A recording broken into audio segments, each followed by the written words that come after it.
You can choose a life of ease and comfort, or you can choose a life of service and adventure.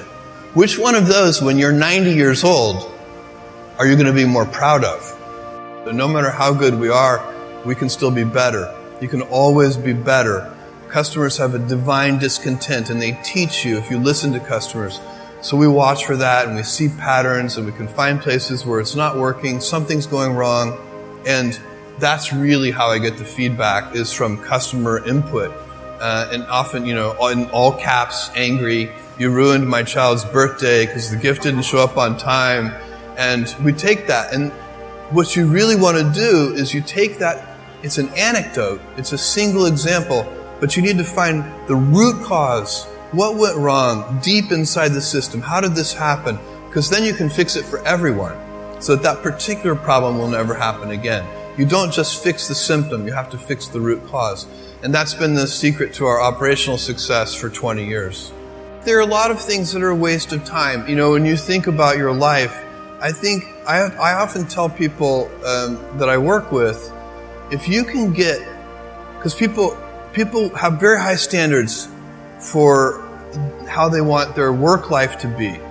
And I said, look, if you can get your work life to be where you enjoy half of it, that is amazing, because very few people ever achieve that. Because the truth is, everything comes with overhead.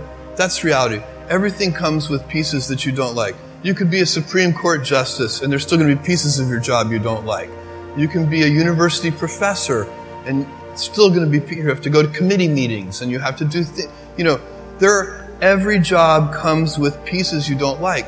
And we need to say, that's part of it. And not resent those pieces, or try not to, but also try to minimize them. I tell senior executives, you should have the least stress. There's this weird, I think, false idea that CEOs, I'm a CEO, there's this false idea that CEOs are under the most stress. Well, I look at that, I'm like, why? You're in charge. Why don't you delegate the stress? It's your choice. And so you have to figure out how to set up your life in such a way that you can minimize the things. And I find people don't dislike hard work. What people dislike is being out of control. Like, they can't control their life. They can't control their environment. This happens to me when I get overscheduled. I hate being overscheduled. I want some time to be able to think and free myself. We all have the same amount of time in the world. Nobody has more time than anybody else. And when you become a very successful person, one of the things, you start to get overscheduled. You have this event. You had to agree to do this. And maybe last night you were like, why did I agree to do this? I have to go on stage tomorrow. I wish I were really with my family. And, or I hope maybe not this case. Let's say that you like this one. But in general, that kind of thing happens. And so you have to guard your time and try to stay a little bit flexible. So that's, for me, it's not a waste of time, but I like to have some freedom of movement rather than having every minute of every day scheduled. So a young person starting their career, I think there are probably a lot of things. Some of them are very well known and people have heard them many times. They're still true. One of those that you should always focus on, a young person should find something that they're passionate about to do. And that's not going to surprise anyone. It's a clear thing to do. It's very hard. If you don't love your work, you're never going to be great at it. I think the other thing I would suggest to any young person, even before they start their career, is to really think about their choices. Because I find young people, and I when I was young, I made this mistake too. You can get very fixed on your gifts. So everybody has gifts. You have gifts and you have things that you didn't get gifted. Maybe you're extremely beautiful. Maybe you're extremely good at mathematics. There are a lot of things that you can be given.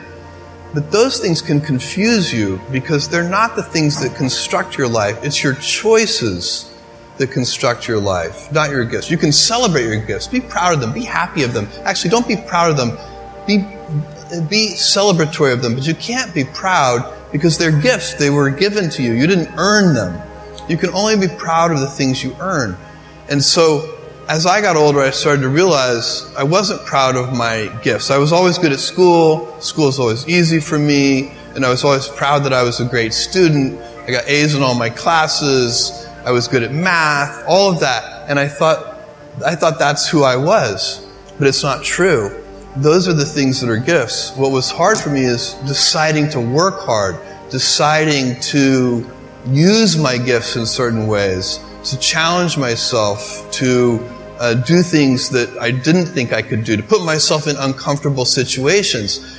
I would say to a young person, you can choose a life of ease and comfort, or you can choose a life of service and adventure.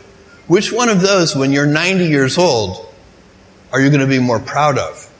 We only have a few principles at Amazon, kind of core values that we go back to over and over again. And if you looked at each of the things that we do, you would see those run straight through everything. So the first one, and by far the most important one, is customer obsession.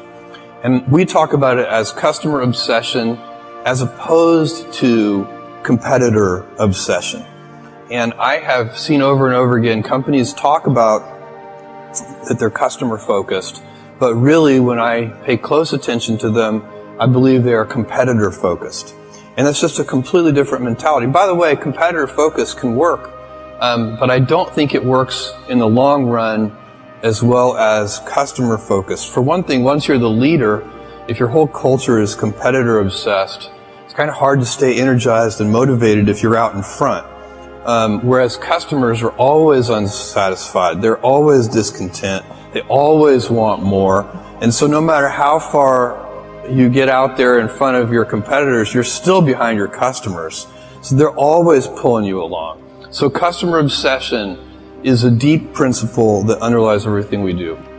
And so the real question for me is, how do you go about maintaining a day one culture? You know, it's great to have the scale of Amazon. We have financial resources. We have lots of brilliant people. We can accomplish great things. We have global scope. We have operations all over the world. But the downside of that is that you can lose your nimbleness. You can lose your entrepreneurial spirit. You can lose that kind of heart that small companies often have. And so if you could have the best of both worlds, if you can have that entrepreneurial spirit and heart while at the same time having all the advantages that come with scale and scope, think of the things that you could do. And so the question is, how do you achieve that? The scale is good because it makes you robust. You know, a big boxer can take a punch to the head. The question is, you also want to dodge those punches. So you'd like to be nimble. You want to be big and nimble. And I find that there are a lot of things that are protective of the day one mentality. I already spent some time on one of them, which is customer obsession.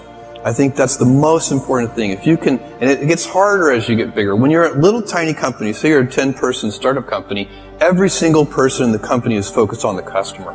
When you get to be a bigger company, you've got middle managers, and you've got all these layers, and those people aren't on the front lines. They're not interacting with customers every day. They're insulated from customers. And they start to manage not the customer happiness directly, but they start to manage through proxies like metrics and processes, and some of those things can become bureaucratic. So it's very challenging. But one of the things that happens is that decision-making velocity slows down.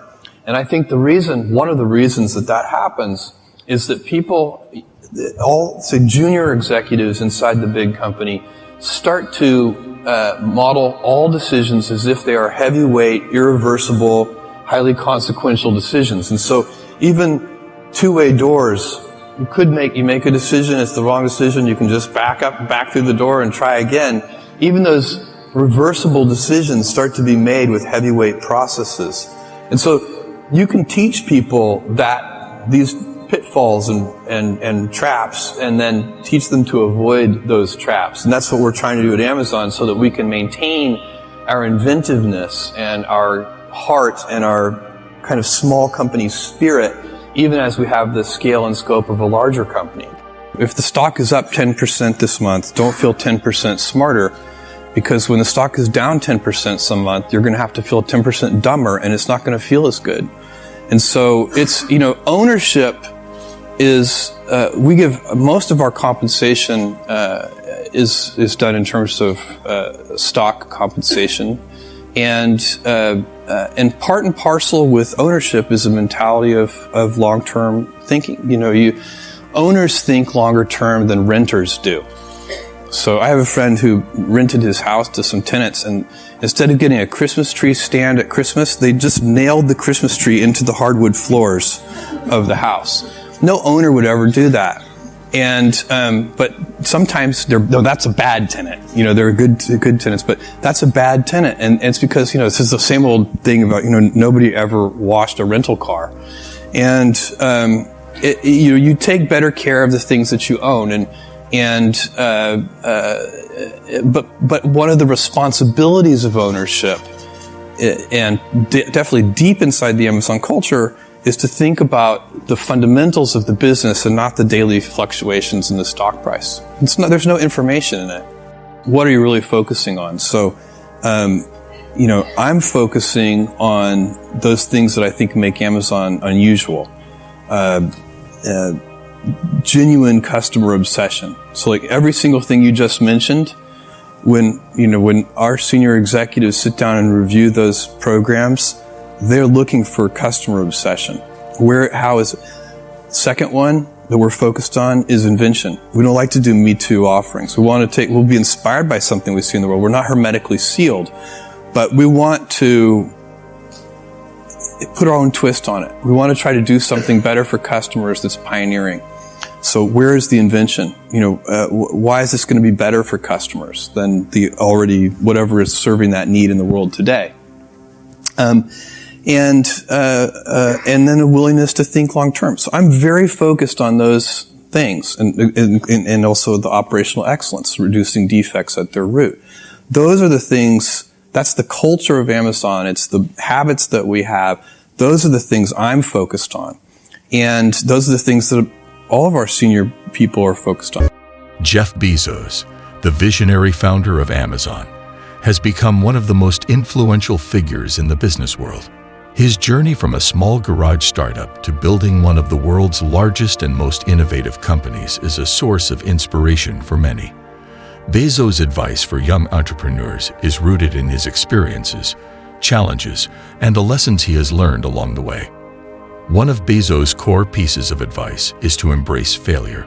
He believes that failure is an essential part of innovation and success. According to Bezos, taking risks and failing is not only inevitable, but also crucial for growth. He famously stated, "If you're not failing, you're not innovating." Young entrepreneurs should not fear failure, but instead view it as a learning opportunity that brings them closer to their ultimate goals. Another key piece of advice from Bezos is to focus on customer obsession. From the very beginning, Amazon's success has been driven by an unwavering commitment to customer satisfaction. Bezos advises entrepreneurs to prioritize their customers' needs and desires above everything else. By continuously improving the customer experience, businesses can build loyalty and trust, which are vital for long-term success. Bezos also emphasizes the importance of long-term thinking. He encourages entrepreneurs to look beyond short-term gains and focus on sustainable growth. Bezos often talks about the day one mentality, which means approaching each day with the enthusiasm and determination of the first day of business.